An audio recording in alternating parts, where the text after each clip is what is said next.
how you can add shortcut to your Google Chrome. Now, this video is typically customized to add shortcuts only to your Google. So this approach, these steps may not work if you are a user of some other browsers like Mozilla or Brave or Internet Explorer or Microsoft Edge or any other except for Google Chrome. Now, I have particularly customized my Chrome according to this, as you all can see on the screen. Now, if I want to add more shortcuts over here, I already have a multiple number of shortcuts present on the screen.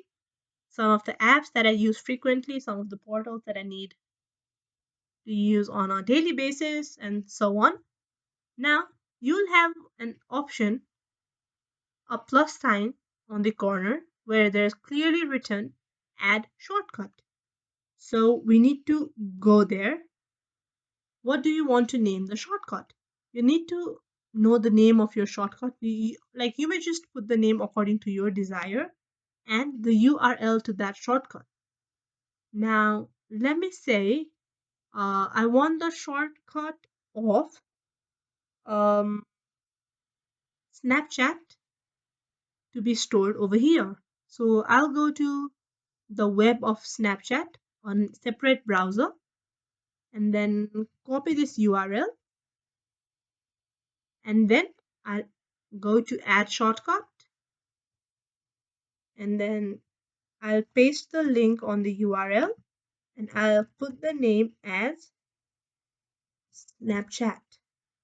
And then once you're done, you can see Snapchat appearing here. And then you can just simply click on it and then it will redirect you towards your Snapchat. So in these very few simple steps, you can create shortcuts on the homepage of your Google Chrome browser. It's that simple. I hope this video was very informative to you guys. Make sure you give it a thumbs up and comment if you want to see further contents like these and make sure to be updated with our channel. Thank you so much.